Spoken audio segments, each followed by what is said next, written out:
یا کوئی عورت الزام لگاتی ہے اپنے شوہر کے اوپر، تو یہاں پر چار گواہوں کی کا معاملہ نہیں ہے. یہاں وہ چار گواہ جا کے نہیں ڈھونڈے گا کہ ہاں بھی کس نے دیکھا میرے شوہر کو یہ کرتے، میری بیوی کو، نہیں. یہاں پر اسلام نے، کیونکہ یہ دیکھیں یہ بہت سینسٹیو میٹر ہے، کوئی بیوی یا کوئی شوہر بھی اپنا گھر خراب کرنے کے لیے بھلا وہ کیوں الزام لگائے گا اپنے ہی ساتھی کے اوپر، اپنے ہی اسپاؤس کے اوپر، جسے اللہ نے اس کا لباس کہا ہے. ہن لباس لکم وانتم لباس لہن، تم ان کے لباس ہو، تمہارا لباس ہے. تو اللہ تعالیٰ نے اب کیا کہا ہے کہ اس صورت میں لعان ہوگا. اب ہم آگے لعان کو، آج ہم لعان پڑھنے والے ہیں کہ لعان کیا ہوتا ہے. ٹھیک ہے نا. اب اللہ تعالیٰ جو لعان کا طریقہ اللہ بتا رہے ہیں کہ اگر ان کیس کسی مرد نے اپنی بیوی پہ اس طریقے سے کیا تو وہ کیا کہے گا، کیا کرے گا آگے جا کے، یعنی اس کے پاس تو وہ نہیں ہے، گواہ نہیں ہے. تو اب وہ کیا کرے گا، آج ہم نے یہ پڑھنا ہے. ٹھیک ہے. اللہ تعالیٰ فرماتے ہیں والذین، اور وہ لوگ جو یرمونا، یرمونا تہمت لگائیں، ازواجہم اپنی زوج پر، اپنی بیویوں پر. ٹھیک ہے. ولم یکن لہو، اور نہ ہوں لہم ان کے پاس، شہداء گواہ، الا انفسہم سوائے ان کی اپنی جانوں کے. فشہادت، پس گواہی، احدہم ان میں سے ایک، اربع چار، شہادات قسمیں کھائے، یا چار گواہیاں دے، چار قسمیں کھائے، باللہ اللہ کی. انہو لمن الصادقین، انہو کہ بے شک، لمن الصادقین کہ وہ سچ بولنے والوں میں سے ہے. ایک شخص نے الزام لگا دیا، اب وہ آیا عدالت کے پاس، اب آ کر وہ کیا کہے گا، وہ چار قسمیں کھائے گا.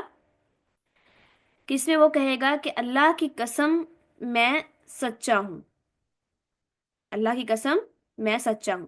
والخامسۃ، اور پانچویں دفعہ، والخامسۃ، اور پانچویں دفعہ، انا، وہ یہ قسم کھائے گا، لعنتا، لعنت اللہ، کہ اللہ کی لعنت ہو، علیہ، اس پر، یعنی مجھ پر اللہ کی لعنت ہو، ان کان من الکاذبین، اگر میں جھوٹوں میں سے ہوں تو. ان، اگر، کانا، ہوں میں، من الکاذبین، اگر وہ جھوٹوں میں سے ہے. چار دفعہ وہ اللہ کی قسمیں کھائے گا کہ وہ سچا ہے. اللہ کی قسم میں سچا ہوں، اللہ کی قسم میں سچا ہوں، اللہ کی قسم میں سچا ہوں، اللہ کی قسم میں سچا ہوں، یعنی جو میں الزام لگا رہا ہوں میں سچ بول رہا ہوں. اور پانچویں دفعہ وہ کہے گا کہ اگر میں جھوٹا ہوں تو مجھ پر اللہ کی لعنت. پھر وَيَدْرَؤُ، اور ٹل جائے گی، عنہا، اس سے، العذاب، عذاب، کس سے، عورت سے. اللہ کہہ رہے ہیں اور عورت سے عذاب کو ٹال سکنے والی چیز کیا ہے کہ ان کے تشہدا، کہ وہ بھی کھائے قسمیں، اربعات، چار، شہادات، چار گواہیاں، چار شہادتیں دے، وہ چار قسمیں کھائے، باللہ، اللہ کی. انہو لمن الکاذبین، کہ بے شک یہ جھوٹوں میں سے ہے.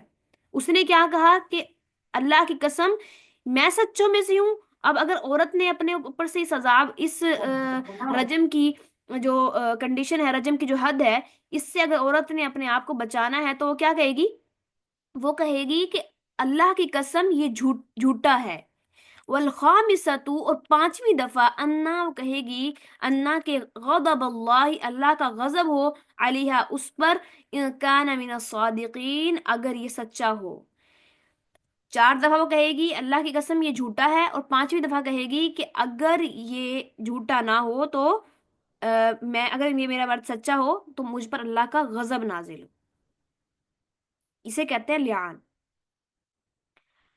اب لعان جو ہے نا، یہ کیسے نازل ہوا، کیسے جو ہے یہ اترا، یہ اس کے بارے میں، یعنی فرسٹ ٹائم یہ کیسے ہوا، حدیث میں اس کی روشنی ملتی ہے. ابن عباس رضی اللہ عنہ کہتے ہیں کہ حلال بن امیہ نے رسول اللہ صلی اللہ علیہ وسلم کے سامنے اپنی بیوی خوا بنت عاصم کو شریک بن سخمہ سے جوڑا، یعنی اس سے کہا کہ اس نے اس کے ساتھ زنا کیا ہے، مطلب الزام لگایا. آپ نے ہلال سے فرمایا چار گواہ لاؤ ورنہ تمہاری پشت پر حد قذف پڑے گی، جس طریقے سے عام ایک لوگوں پر تھا، کیونکہ یہ تب تک یہ معاملہ آیا ہی نہیں تھا. تو نبی صلی اللہ علیہ وسلم نے اسے یہ بات کہہ دی. تو حلال نے جواب دیا، یا رسول اللہ، اگر ہم میں سے کوئی شخص اپنی بیوی کو کسی سے بدکاری کرتے دیکھے تو کیا وہ گواہ ڈھونڈتا پھرے؟ یہ تو بہت مشکل ہے، لیکن آپ یہی فرماتے رہے کہ گواہ لاؤ ورنہ حد پڑے گی. حلال کہنے لگے، اس پروردگار کی قسم جس نے آپ کو سچائی کے ساتھ بھیجا ہے، میں سچا ہوں، اور اللہ تعالیٰ ضرور میرے متعلق کوئی ایسا حکم نازل کرے گا جس سے میری پشت کو سزا سے بچا رہے گا. اس کے بعد جبریل اترے اور یہ والذین یرمون والی آیات نازل ہوئیں. بعد ازاں آپ نے حلال کی بیوی کو بلا بھیجا، پہلے حلال نے لعان کی گواہیاں دی، یہی اس نے کہا کہ اللہ کی قسم میں سچا ہوں، 3 بار یہ کہا، اور ایک بار کہا کہ اگر میں جھوٹا ہوں تو مجھ پر اللہ کی لعنت ہو، انہوں نے یہ گواہی دے دی۔ تو اس کے بعد جب وہ گواہی دے رہے تھے حلال کے بعد، اس کی بیوی کھڑی ہوئی، اس نے 4 گواہیاں دی، دے دی۔ جب وہ 5ویں دفعہ گواہی دینے کے لیے کھڑی کہنے لگی، تو سب لوگوں نے اسے ٹھہرایا، سمجھایا کہ دیکھو، دھیان کرو۔ رسول اللہ صلی اللہ علیہ وسلم خود بھی بار بار کہتے رہے کہ دیکھو، یاد کرو، تم میں سے کوئی نہ کوئی ایک لازمی جھوٹا ہے، تو سوچ لے وہ کہ دنیا کا جو عذاب ہے وہ ہلکا ہے آخرت کے عذاب سے، تو تم اسے بار بار تنبیہ کرتے رہے، ڈراتے رہے، سمجھاتے رہے۔ تو جب وہ عورت 5ویں دفعہ قسم کھانے لگی، تب بھی اسے لوگوں نے ٹھہرایا، سمجھایا کہ یہ 5ویں جو گواہی ہے یہ تمہیں عذاب میں مبتلا کر دے گی، مطلب اس سے تمہارے پر عذاب آ جائے گا اللہ کا۔ یہ کیونکہ وہ کہہ رہی ہے نا کہ اللہ کا غضب ہو، اللہ کا غضب کا مطلب اللہ تعالیٰ دنیا اور آخرت میں اس بندے کو پھر رحمت کی نظر سے نہیں دیکھے گا دوبارہ۔ تو اس عورت نے کیا کہا، اس نے کہا، ابن عباس کہتے ہیں کہ وہ عورت یہ بات سن کر تھوڑا سا جھجکی اور رکی، اور ہم سمجھے کہ وہ اقرار کر لے گی، مگر وہ کہنے لگی کہ میں اپنی قوم کو تمام عمر کے رسوا نہیں کر سکتی، اور یہ کہہ کر اس نے اپنی جو ہے نا وہ 5ویں گواہی دے دی۔ پھر آپ نے فرمایا، دیکھتے رہو، اگر اس عورت کا بچہ کالی آنکھوں، موٹے سیرین اور موٹی پنڈلیوں والا پیدا ہوا تو وہ شریک بن سہمہ کا نطفہ ہوگا۔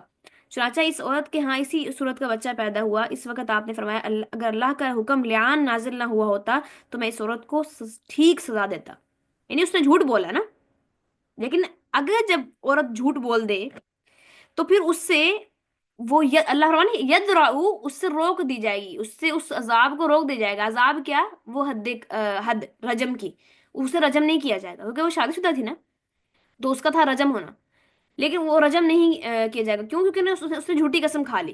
تو اب اس کا اور اللہ کا معاملہ آخرت پہ ملتوی ہو گیا، اللہ تعالیٰ اب اس آخرت میں اسے عذاب دے یا معاف کرے، جو بھی چاہے اللہ تعالیٰ کرے، ٹھیک ہے؟ تو یہ معاملات ہیں۔ اب اچھا، ایک اور کیس ہم لوگ سمجھ لیتے ہیں۔ اگر لعان ہو گیا، لعان ہونے کے بعد کیا میاں بیوی ساتھ رہیں گے؟ کیا وہ اگر الگ رہیں گے تو پھر طلاق دینی پڑے گی، نہیں دینی پڑے گی، یا خود ہی جو ہے نا وہ معاملہ سولو ہو جائے گا؟ تو یاد رکھیں، لعان از خود طلاق ہے۔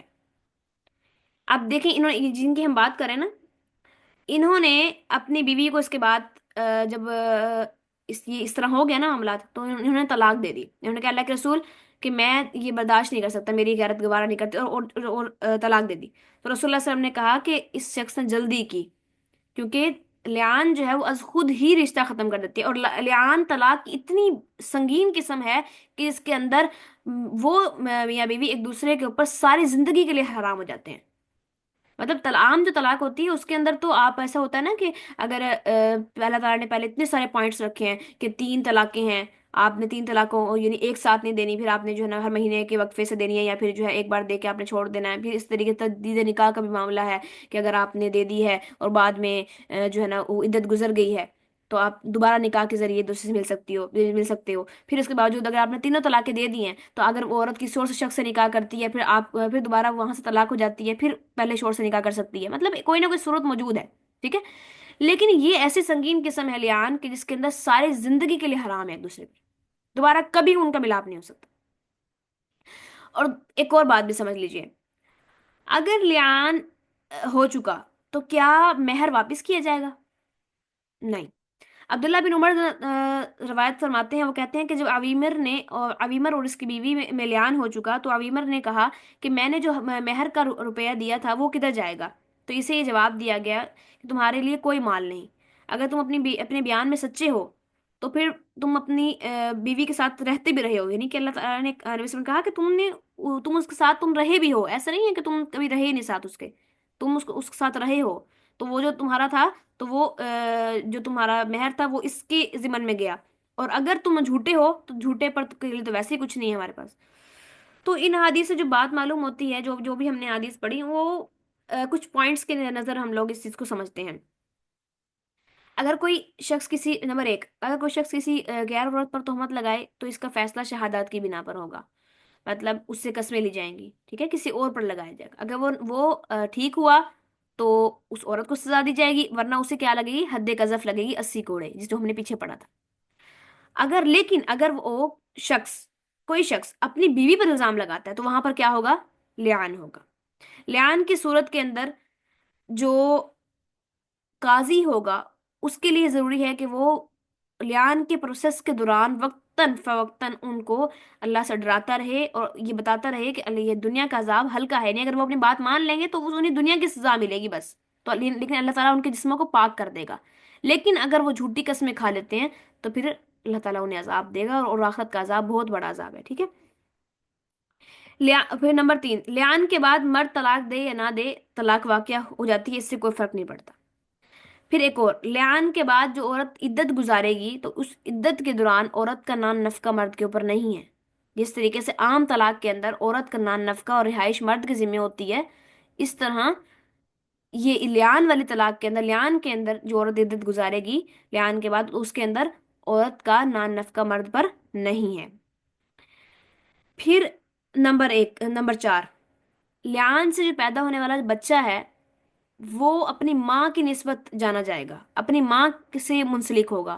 شریعت نے زانی کو پھر بھی کچھ نہیں دیا، زانی کے لیے کچھ نہیں ہے، یعنی اس سے اولاد منسوب نہیں ہوگی، بچہ اپنی ماں کا وارث ہوگا اور ماں بچے کی وارث ہوگی، ٹھیک ہے، تو بچہ اپنے ماں کے نام سے منسوب ہوگا۔ اور وضع حمل کے بعد اگر عورت جرم ثابت کر لے، عورت کا جرم ثابت ہو جائے، مینس جس طریقے سے اس کیس کے اندر ہم دیکھتے ہیں کہ وہ بچہ ایز اٹ از ویسے ہی تھا جس پر اس کے شوہر نے الزام لگایا تھا کہ اس نے میری بیوی اس کے ساتھ اس طرح کا سین ہے، تو سیم ٹو سیم بچہ ویسے ہی تھا، اسی کی تمام جینیٹکس تھے۔ تو اس سینیریو کے اندر بھی اگر یعنی گواہی ثابت ہو گئی، اس کے بچے کے پیدا ہونے کے بعد سارے ثبوت بھی سامنے آ گئے، اس کے باوجود بھی عورت کو سزا نہیں دی جائے گی، کیوں؟ کیونکہ وہ اپنے اوپر اللہ کے غضب کو ٹھہرا چکی ہے پورا، تو اب اس کا اور اس کے رب کا معاملہ، ٹھیک ہے۔ یہ باتیں آپ لوگوں نے مائنڈ میں رکھنی ہے، امید ہے مجھے کہ آپ لوگ آج نوٹس بنا رہی ہوں گی۔ اللہ تعالیٰ کے فرماتے ہیں ولولا فضل اللہ، اور نہ ہوتا اگر فضل اللہ، اللہ کا فضل، علیکم تم پر، ورحمتہ اور اس کی رحمت، وان اللہ، تو کیا ہوتا کہ تم پھر اللہ، یہاں پہ بات یہاں ختم کر دی گئی، لیکن اس کا سینیرو یہ ہے کہ اللہ کہہ رہے ہیں کہ اگر اللہ کا فضل اور رحمت تم پر نہ ہوتی تو تمہیں ان معاملات کا پتہ ہی نہ چلتا، کہ اب دیکھیں جس طریقے سے وہ آئے اور آ کر کہا کہ کیا میں اپنی بیوی پر بھی لے کر آؤں گواہ؟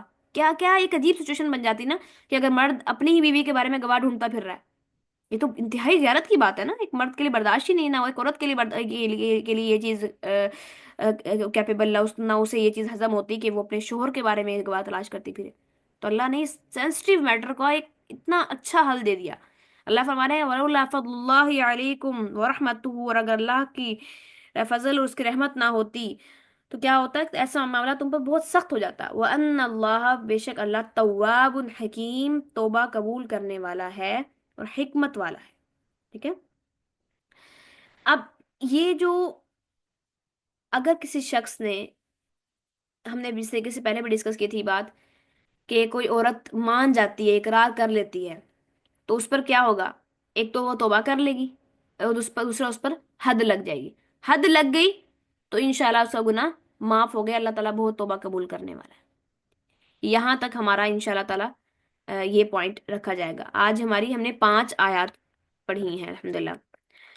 کہاں سے پڑھنا شروع کیا؟ ہم نے یہاں سے پڑھنا شروع کیا والذین یرمون، جو کوئی لگاتے ہیں تہمت، ازواجہم، اپنی زوج پر، اپنے بیویوں پر، ولم یکن لہم، اور نہیں لاتے وہ، شہداء گواہ، الا انفسہم، سوائے ان کے اپنی جانوں کے، اپنے نفس کے علاوہ ان کے پاس کوئی گواہ نہیں ہے، فشہادتہ، تو وہ شہادت دیں گے، احدہم، ان میں سے ہر کوئی، اربع 4 شہادات باللہ، اللہ کی 4 قسمیں کھائے گا، انہو، کہ بے شک وہ، لمن الصادقین، سچوں میں سے ہے، والخامسۃ، اور 5ویں قسم کھائے گا، انا، بے شک، لعنت اللہ، اللہ کی لعنت ہو علیہ، اس پر، ان کان من الکاذبین، اگر وہ جھوٹوں میں سے ہے، ویدرأ، اور دور کر سکتی ہے، ٹل سکتی ہے مصیبت یا عذاب، عنہا، اس سے، عنہا یعنی عورت کی بات کی جا رہی ہے، حارف ہار ہے نا، عورت کے انحا العذاب، عورت سے عذاب کو ایک ہی بار ٹال سکتی ہے، ان کے وہ، تشہدہ، وہ شہادت دے، گواہی دے، اربع 4 شہادات باللہ، اللہ کی 4 قسمیں کھائے، انہو لمن الکاذبین، کے بے شک میرا جو شوہر ہے یہ جھوٹوں میں سے ہے، والخامسۃ، اور 5ویں قسم کھائے، انا، بے شک، غضب اللہ، اللہ کا غضب ہو، علیہا، اس پر، ان کان من الصادقین، اگر یہ سچوں میں سے ہو، اگر میرا شوہر سچوں میں سے ہو تو اس پر اللہ کا غضب ہو، اللہ کا مجھ پر غضب ہو، اگر میرا شوہر سچوں میں سے ہو۔ اگر ایک عورت نے